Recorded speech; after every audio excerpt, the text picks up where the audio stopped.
আমার স্বামী মারা যাবার পর মাত্র ১২ বছরের দেবর আমাকে বলল, আমি তোমাকে বিয়ে করতে চাই। আর বিয়ে তো ফরজ কাজ, এটা উপরওয়ালারা দেশ ভাবি দেব। সাকিবের কথা শুনে আমি হাঁ করে তাকিয়ে আছি। কারণ সাকিবের বয়স মাত্র ১১ বছর। আর ১১-১২ বছরের ছেলে আমাকে বিয়ে করতে চায়, এটা অসম্ভব। কিন্তু আমি যাকে বাচ্চা ছেলে ভেবেছিলাম সে তো একটা। তাহলে ঘটনাটি বলে মনোযোগ সহকারে শুনে নিন। আশা করি অনেক ভালো লাগবে আপনাদের। হ্যালো বন্ধুরা, কেমন আছো তোমরা সবাই? আমি তোমাদের সবার প্রিয় নেহা আপু তোমাদের জন্য নিয়ে এলাম একটা নতুন গল্প। গল্পটি শোনা মাত্রই আশা করি তোমাদের দাঁড়িয়ে যাবে এবং তোমরা সবাই হাতের কাজ করতে হেডফোন নিয়ে বসে যাও।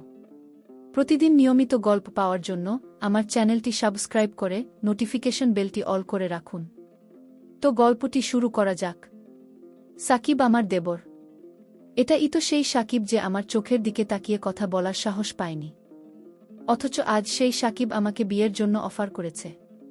সময় কতটা বদলে গেছে, পরিস্থিতি আর ভাগ্য আমাকে কোথায় দাঁড় করিয়েছে সেটাই অবাক চোখে তাকিয়ে দেখছি। সাকিব আমার ছোট দেবর, আমার স্বামী জিসানের ছোট ভাই। আমার স্বামী জিসান স্ট্রোক করে মারা যান। আমাদের গ্রামের সরকারি হাই স্কুলে চাকরি করতেন। ঢাকা একটা ট্রেনিংয়ে যাওয়ার পথে স্ট্রোক করে বেশ দিন চিকিৎসা অবস্থায় মারা যান। আমার এক ছেলে এক মেয়ে। বড় মেয়ে নাম সুমি আর ছোট ছেলের নাম সিফাত। মেয়েটার বয়স ৮ বছর আর ছেলেটার ৪ বছর। খুব সুখের সংসার ছিল। আমাদের সবাই মিলে কতই না ভালো ছিলাম। জিসানরা ৩ ভাই ১ বোন। জিসান সবার বড় ছিল। মেজ ভাই প্রবাসে থাকে। আমার মেজ যা তার বাবার বাড়িতে থাকে। এখানে নাকি খুব অসুবিধা হয়। বিয়ের ৪ মাস যেতে না যেতেই আমার মেজ দেবরকে নিয়ে আলাদা হয়ে যায়। আমি শুধু আলাদা হতে পারিনি, কারণ জিসানের মাকে কে দেখবে, আমি তো ওনার মেয়ের মতো। তাও বউ হিসেবে আমার মেজ যাই ভালো। আমার সৎমা ছিল ঘরে, তাই মায়ের ভালোবাসার খুব অভাব ছিল। ভেবেছিলাম শাশুড়ি মাকে দিয়ে নিজের মায়ের ব্যথা বলবো, কিন্তু সে সত্য হয়তো আমার কপালে ছিল না। আমি যত উনাকে মেনে চলতাম, উনি তো আমার ছোটখাট দোষ নিয়ে ঝগড়া শুরু করে দিতেন। ঝগড়া নিয়ে জিসান কয়েকবার আমার উপর হাত তুলেছে। তাও প্রতিবাদ করতে পারিনি, কারণ আমি নারী, মুখ দিয়ে বললে আমার অধিকারের অভাব নাই। কিন্তু পুরুষতান্ত্রিক সমাজে আমরা নারীরাই দোষী। কার নামে কোথায় বিচার দিব? দিন শেষে এই পরিবার নিয়েই তো আমাকে থাকতে হবে। তাই কখনো প্রতিবাদ করেছি, আবার কখনো করিনি। সব মিলিয়ে আলহামদুলিল্লাহ ভালো ছিলাম। কিন্তু সবার কপালে সব সুখ সয় না, হয়তো আমার ক্ষেত্রে তাই হয়েছে। সাকিব আমার সাথে চোখ তুলে কথা বলতে পারেনি ওর ভাইয়ের ভয়ে। আমার জানামতে আমাকে খুব সম্মান করে। কিন্তু আমার স্বামীর মৃত্যুর পর বুঝলাম শুধু ভাইয়ের ভয়ে আমার দিকে তাকাতেও সাহস পায়নি। ছেলে মেয়ে দুটোকে নিয়ে কোথায় যাব, কি করব? শাশুড়ি মা এবং সাকিবের অত্যাচারে ঘরে বসা যায় না। কয়েক মাস জিসানের ব্যাংকে জমানো টাকা দিয়ে কোনো রকম দিন কাটিয়ে দিয়েছি। কিন্তু আস্তে আস্তে তো সব শেষ হয়ে যাচ্ছে। এদিকে সাকিব ক্লাস 8-এ পাস করেছে জিসান মারা যাওয়ার আগে। কিন্তু অত ছোটখাটো কিছু কাজ খুঁজতে পারে তা না, উল্টো ঘর থেকে টাকা নিয়ে বাজে খরচ করে। চোখের সামনে আমার সাজানো সংসার শেষ হয়ে যাচ্ছে। কি করব, কার কাছে হাত পাতব? সব মিলিয়ে আমি তিলে তিলে শেষ হয়ে যাচ্ছি। আল্লাহর কাছে তা যুদ্ধের নামাজ পড়ে কত রকম ফুয়াত করেছি। আল্লাহ যেন আমাকে সৎ রাখেন, হালাল রিজিকের ব্যবস্থা করে দেন। ছোটবেলায় মাকে হারিয়ে সৎ মায়ের কাছে কম কষ্ট ভোগ করিনি। আসলাম স্বামীর বাড়িতে এসে স্বামীকে হারালাম। আল্লাহ যে আমার কত পরীক্ষা নিচ্ছেন জানি না, তবে আল্লাহকে এতটুকু বলতাম, আল্লাহ যেন আমাকে ধৈর্য দেন সব কিছু সহ্য করার। দিন দিন সাকিবের অত্যাচার বেড়ে চলছে। হুটহাট করে যে কোনো কথা বলে ফেলে, এক অদ্ভুত আচরণ করতে চায়। কোনো রকম আল্লাহ নাম নিয়ে বেঁচে আছি। তবে এরকম কতদিন বাহিরে বললে বলবে স্বামী নাই, তাই এখন এমন করছি। কিন্তু বাবার বাড়িতে যাওয়ার ব্যবস্থা সব বন্ধ। আমি ইন্টার পাশ দিয়ে ভর্তি হওয়ার আগেই তো বিয়ে হয়ে গেল। কিন্তু এত অল্প বয়সে স্বামী হারাবো কখনো কল্পনাও করিনি। ছেলেটা ও বড় হচ্ছে, মেয়ে ও। কিন্তু আমি কোথায় যাব? ভেবেছিলাম ওদের সাথে কষ্ট করে কোনোরকম ওদের কাজের মহিলা হয়েও দিন কাটিয়ে দেব। কিন্তু না, আমার প্রতি তাদের নির্যাতনের পরিমাণ দিন দিন বেড়েই চলছে। সাকিব একটা ছোট অটো চালায়, কিছু ইনকাম করে। ভেবেছিলাম এখন ভালো হয়ে যাবে। কিন্তু না, সুযোগ পেলেই আমার সাথে শাশুড়ি এবং সাকিব ব্যবহার খারাপ করার চেষ্টা করেন। সাকিব ছোট হলে কি হবে? দিন দিন সাকিব আমার দিকে অন্যরকম দৃষ্টিতে তাকিয়ে থাকে। আর মাঝে মাঝে বলে, ভাবি আমি তোমার অপেক্ষায় থাকব সারা জীবন। একটা বাচ্চা ছেলের মুখে এ কথা মানায়? প্রতি উত্তরে বলেছিলাম, তোমার ভাই কিন্তু কথায় কথায় বলতেন, আমি তোমার বোনের মতো আর আমি তোমাকে ছোট ভাইয়ের মতোই দেখেছি। জিসান আমার হাতে 2 হাত ধরে বলল, আমি কখনো তোমাকে বোন ভাবিনি, বরং তোমাকে বিয়ে করে ঘর বাঁধার স্বপ্ন দেখেছি। মাত্র 11 বছরের একটা বাচ্চা ছেলের মুখে এসব কথা শোভা পায়? আমি যাকে ছোট ভাইয়ের মতো স্নেহ করি, আর সে কিনা আমাকে বিয়ে করতে চায়। খুব অদ্ভুত ব্যাপার, তাই না? যখন সাকিব বলল, ভাবি যদি আমার ভাই বেঁচে থাকত তাহলে আজ তোমার এই কষ্ট হতো না। আমি তোমার কষ্টের ভাগিদার হতে চাই। তোমার কষ্টের দিনে, সুখের দিনে আমি তোমার পাশে থাকতে চাই ভাবি। এই কথা বলার পর ভাবি আমাকে জোরে একটা থাপ্পড় দিয়ে বলল, তুমি একটা বাচ্চা ছেলে, তুমি আমার কষ্ট কি বুঝবে? আর তোমার ভাই বেঁচে থাকলে আজ এমনটা হতো না। ভাবি তুমি আমাকে ভুল বুঝো না ভাবি, আমি তোমাকে অনেক ভালোবাসি। আমি যদি তোমাকে আমার বাড়িতে না রাখতে পারি তাহলে আমার মা তো তোমাকেই বাড়ি থেকে তাড়িয়ে দেবে, কারণ আজ আমার ভাই বেঁচে নেই, আর তোমার নাই স্বামী।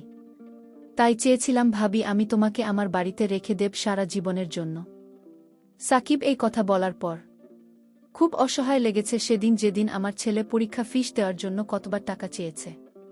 প্রতিবার সাকিব বলেছে, তোর মায়ের কাছে গিয়ে জিজ্ঞেস, আমি তাকে বিয়ে করতে চাই।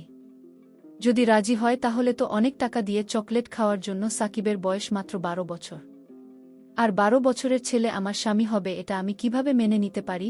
সে তো আমার ছোট ভাইজের বয়সী। সাকিব বলল, ভাবি তোমার কষ্ট দেখলে আমার চোখে পানি চলে আসে, আমি তোমার কষ্ট সহ্য করতে পারি না ভাবি।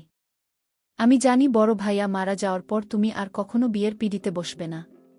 তোমার বাকি জীবনটা আমাদের বাড়িতে চাকরের মতো খাটাতে চাও, সেটাও আমি জানি। কিন্তু ভাবি তুমি চাইলে আমি তোমার সব কথা মেনে নেব। আরে তুমি তো একটা বাচ্চা ছেলে, তুমি বিয়ের কি বুঝবে? তোমার বিয়ের বয়স এখনো হয়নি সাকিব। আর তুমি ভেবো না তোমার ভাই মারা গেছে বলে আমি আবার বিয়ে করব, কখনো না ভাবি। তুমি যা বলছো সব মুখেই বলছো, তোমার ভিতর থেকে কোনো কথা বের হচ্ছে না। আমি তোমার মুখ দেখে বুঝতে পারছি যে তুমি কথাগুলো মুখে বলতে চাও, অন্তর থেকে নয়। এতটুকু বাচ্চা ছেলের মাথায় এত বুদ্ধি কোথা থেকে এল আমি ভেবে পাচ্ছি না। আমি একদিন কান্না করে সাকিবের আড়ালে বলছিলাম, আমি এখন ছেলেদের পরীক্ষার খরচ কোথা থেকে দেব? আমি রান্না করছিলাম আর এই কথাগুলো বলছিলাম, আমার আড়াল থেকে সাকিব আমার কথাগুলো শুনে ফেলে। ঠিক তখনই সাকিব একটা অটো ভাড়া নিয়ে সারাদিন অটো চালিয়ে টাকার ব্যবস্থা করে নিয়ে এল। সাকিব রাতে আমার ঘরে চুপি চুপি ঢুকে বলতে লাগল, আমার লক্ষ্মী ভাবি তুমি কান্না করছো কেন? কি হয়েছে তোমার? ভাবি বলল, তোমার কাছে বললে কি হবে? আর এভাবেই বর্ণনা শুনে সমাধানও করতে পারি। তুমি একটা বাচ্চা ছেলে, তোমার বয়স কম, তুমি কি বুঝবে? আর এভাবেই শোনো, তুমি আমাকে ছোট দেখতে পারো, আমার বয়স কম হতে পারে, কিন্তু ভাবেই মানুষের দুঃখ কষ্ট বোঝার ক্ষমতা আমার আছে। একবার বলো না। তখন ভাবি বল, মাস্টার আমার ছেলের পরীক্ষা অফিসের জন্য তাগিদ দিয়েছে, বলেছে কাল পরীক্ষার ফি দিতে না পারলে পরীক্ষা দিতে দেবে না। ওহ ভাবেই ব্যাপার, সমস্যা নাই ভাবি। তুমি যখন একা একা বসে কান্না করছিলে তখন আমি তোমার কথা শুনেছি। তারপর আমি একটা অটো নিয়ে বের হয়ে যাই, আর তোমার ছেলের পরীক্ষা শেষে ব্যবস্থা করে ফেলেছি। এই নাও, এখানে 1000 টাকা আছে, তুমি তোমার ছেলের পরীক্ষার ফি সেটা দিয়ে দাও। তখন ভাবি খুশি হয়ে টাকাগুলো হাতে নিয়ে ছেলের পরীক্ষা ফিস দিয়ে দিলেন, আর তার ছেলে পরীক্ষা দেওয়ার সুযোগ পেয়ে গেল। একদিন দেখি ভাবের শরীরটা খুব দুর্বল। ভাবিকে বললাম, ভাবি তোমাকে আজ খুব দুর্বল দেখাচ্ছে কেন? আরে কিছু না। তারপর ভাবির কপালে হাত দিয়ে দেখি শরীরে অনেক জ্বর, জ্বরে গা পুড়ে যাচ্ছে। আমি বললাম, ভাবি তোমার তো শরীরে অনেক জ্বর। তখন ভাবি জোরে জ্ঞান হারিয়ে ফেলল। আমি চালু করে জলপট্টি দিলাম, তারপরও দেখলাম কিছুতেই জ্বর কমছে না। রাত প্রায় 12টা বাজে। এখন কি করি? আমি কোনো কিছু না ভেবে দৌড়ে গিয়ে গ্রামের একজন পল্লী ডাক্তারকে নিয়ে আসলাম। তখন ভাবেই জল মেপে ওষুধ দিয়ে গেল। আমি সারারাত ভাবে পাশে দাঁড়িয়ে রইলাম। আমি সারারাত একটুও ঘুমাইনি, কারণ ভাবে যদি কিছু হয়ে যায়, আর তাই আমি ঘুমাইনি। সারা রাত জেগে রয়েছি।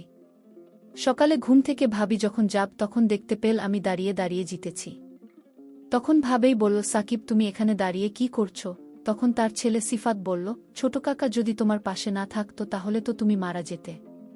এমন কারণ তোমার রাতে প্রচণ্ড জ্বর এসেছিল শরীরে, তারপর তোমার কপালে জলপট্টি দিয়েছে ছোট কাকা। তারপর যখন তোমার জ্বর কিছুতেই কমছে না, তখন এই অন্ধকার রাতে তোমার জন্য ডাক্তার নিয়ে আসব। বাসায় ডাক্তারমশাই তোমার জন্মেতে ওষুধ দিয়েছে, আর সেই ওষুধ তোমাকে খাওয়ানো হয়েছে। আমার ছোট কাকা না থাকলে আজ যে তোমার কি হতো, হয়তো আমি তোমাকে আর মা ডাকার সুযোগ পেতাম না। ছেলের মুখে এসব কথা শোনার পর আমার চোখের জল ধরে রাখতে পারেনি।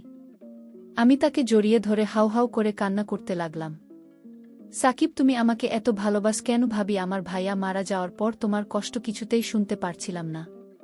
তুমি যখন সবসময় মনে হয়ে থাকতে, আমার মা যখন তোমাকে বিভিন্ন কথা বলে গালি দিত, তখন আমি এটা শুনতে পারছিলাম না। কারণ আমার ভাইয়ের আমানত ও আমার বাড়িতে রেখে দিতে চেয়েছি। যেন ভাবি আমার জন্য অনেক সুন্দরী মেয়েরা পাগল, কিন্তু আমি কাউকে ভালোবাসার অধিকার দেয়নি।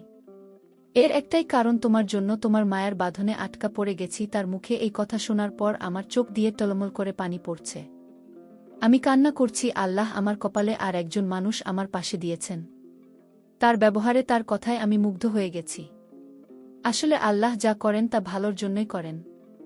আমি সাকিবকে বললাম, সাকিব, তুমি কি চাও বলো, তুমি আজ যা চাইবে তাই পাবে।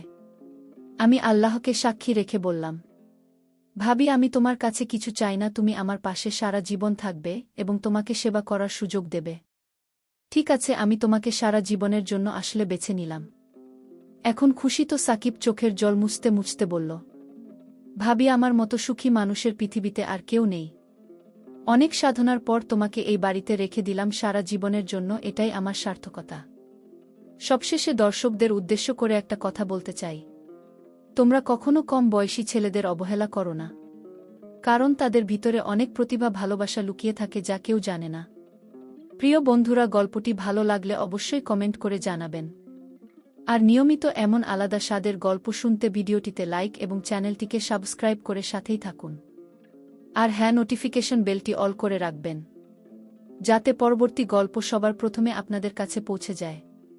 ধন্যবাদ বন্ধুরা, ধন্যবাদ সবাইকে।